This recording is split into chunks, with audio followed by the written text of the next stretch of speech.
Okay, I guess it is recording. So I'm back. Let's see, day number 2. I just want to basically try to just go over the books.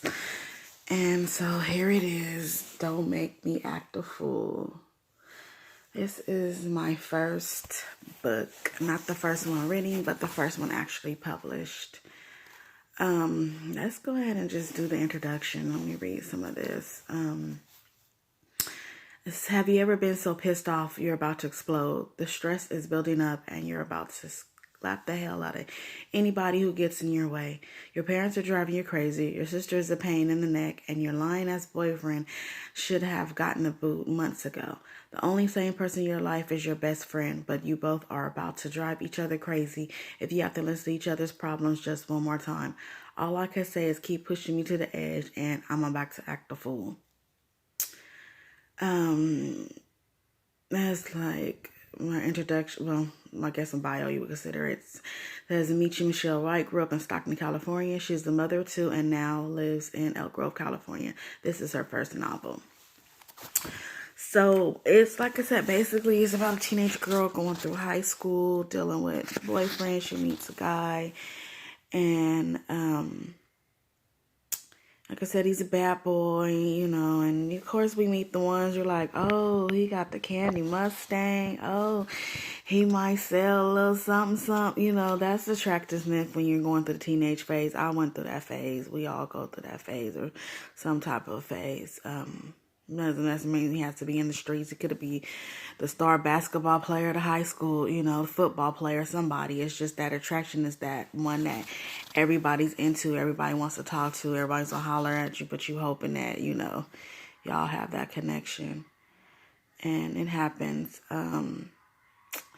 My dedication is like, I dedicate this book to my sons, to my aunt who pushed me to make my dreams a reality, to my sister and my best friend for listening to everything I had to say, to my family, my spiritual parents and my church family, to my friends old and new, to the person who influenced my life the most, my mom, who is no longer with us, but forever in our hearts. Know that your baby girl took a chance and saw things through to the end. This is true because I do procrastinate. Like I said, writing has always been my passion, but I didn't really, I didn't start off like, oh, I want to write. Let me start writing. Let me go. I didn't go to journalism. I didn't get a journalism degree. I didn't do anything. It was just a hobby that I turned it into something more, which is going to be a reality because I do want this writing to get off. I have certain avenues I want to do, but I know that it's something with my writing, and it's more than just keep writing books. It's want to be motivational speaker, relationship coach, whatever I can get into as far as my writing. So let's do it. I broke it down, the table of contents, into 2 parts. So let's just go over some of the chapters. Part 1, we have frustrated and tired. I get what I want.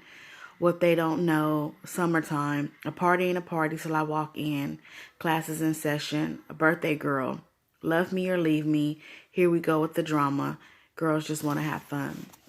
And then part 2 is, I swear to tell the whole truth, I'm not the one to judge, quiet as it's kept, why you want to act like that, can't we talk for a minute, finally we agree, this is who I am, roses are red, patiently waiting, and I'm finished. Let's go ahead and read the first chapter, Frustrated and Tired. Let me see if I want to read the whole chapter because I'm not for sure how long this video is going to be. Maybe I'll just read a little bit of the first chapter just to give you an idea what it, I'm not going to try to I'm going to try to keep within 15 to 20 minutes of each video. I'm not for sure how it's going to work, but yesterday that video was over 25 minutes and it posted. It also posted to Facebook, so which is good. I'm not for sure I'm going to do that each and every video, Facebook and because sometimes I just want to try to get my YouTube fans based up. So sometimes I might just do more YouTube videos than Facebook videos, even though most of the people following me is on Facebook. I just wish I would, they would come over here and I can get some way. Publicity promotion is really gonna be what I'm gonna be working on this time. So let's go. Damn, it's 2 a.m. Why in the hell is my phone ringing? Hello? Michelle, I'm sorry. Whatever, Damien, I'm done with you. Man, come on, quit tripping, Michelle.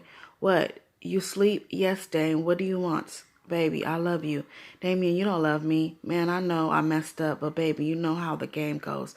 You forgave me before, so why we can't get back together now? Oh, you really don't want me to answer that. I knew Damien wanted to get back together, but I wasn't ready. I was tired of his bullshit. I was starting to really see that Damien was so full of himself, and his lies were finally catching up with him.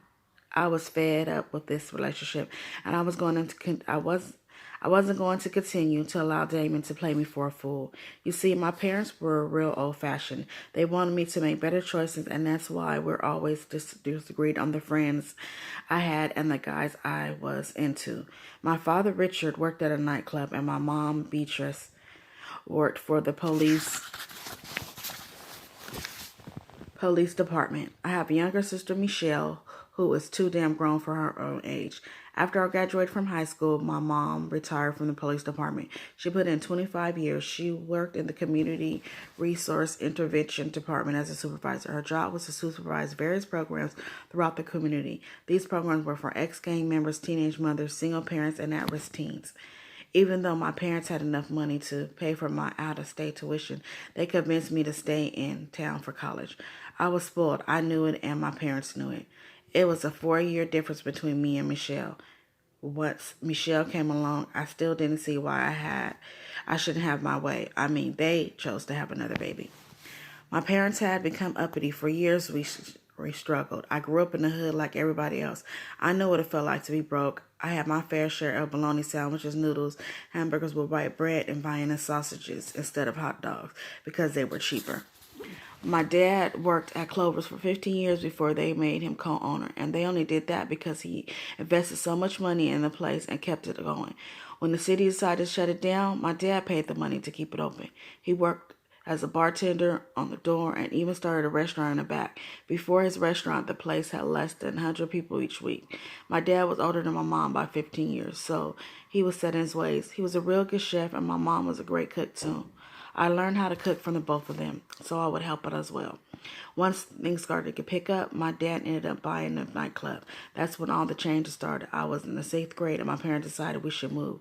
I was glad because I would no longer have to share a room with Michelle. My parents were finally buying a house. To my surprise, it was out of the ghetto into this bougie neighborhood. To make matters worse, they felt me and my sister should attend private school. I would have to spend my whole 4 years in high school at a college prep academy. I was so hurt. I would have to leave all my friends behind to make a new ones. They were my friends since kindergarten. So I'm gonna leave it at there. So yes, it stems from, I could say parts of this book is true. I guess really the part about the mother and the father, that is based off my mom and Bob. How, because I guess when they first met, I was in I was going to the 4th grade, I believe. Coming out of the 3rd grade. Maybe already in the 4th grade at a different school. So it was kind of a little bit before high school, what she's actually dealing with. So it's kind of like based off the sister. The little sister is kind of based off some of the stuff. And the older sister is kind of based off some of me, too. So I just kind of mixed it up a little bit. But it is kind of like going through, I would say more or less the 6th grade era to the 7th grade era I went through. But yeah, that's basically it. Don't Make Me Act a Fool. Where did the title come from? Like I said, when I was younger, I was bratty, I was stubborn, and this book is really a good book, and it does have a lot. Someone said, why does it have so much cussing in it? When teenagers, we cuss, we use words, we use bad language. That's been going on for forever. No one can say that, oh, their child is a perfect child, that they don't cuss, they don't, say words that we're like, oh, shocked to hear them actually say. As long as if your child is not being disrespectful and saying, like I always say, my kids, I know they probably do some stuff, they might say some words. I'm not saying that they are the perfect kids, but they've never said them words to me, really. I may hear them say little nigga or shit or damn, something like that, but I ain't never been cussed out by my child. I ain't never been disrespected by neither one of my sons. So I wrote this book because it was real. This is what I was doing at this time. I was out the house cussing. I was acting a fool when my mama wasn't in my presence. So that's where the name came from. Catchy title. It's going to make a nice t-shirt. But you'll see when you read the book, you'll see why it's Don't Make Me. It's basically, don't push me to the edge. I got enough going on. I'm adolescent, preteen. I'm going through enough. Quit pushing me, you know. I'm going to make mistakes, but I'm also going to right my wrongs and, you know, learn how to mature and grow into a beautiful young lady. So that's where the Don't Make Me Act a Fool. I'm going to split this up because I don't want to talk about both books in the same. So I'm going to come back and talk about the next book. But like I said, Don't Make Me Act a Fool was released in 2009. You can always hit me up on Facebook, hit me up on here. It is mwhite at jimwhitethewriter@gmail.com. Email me. I can send the book out. I'm not for sure how many I have on hand. I think I may have at least maybe 4 of these, maybe, and more of Undecided Infatuated. But like I said, I'll ship them out. And they are, this one is $15 and the other one is $20 because I have to pay for shipping.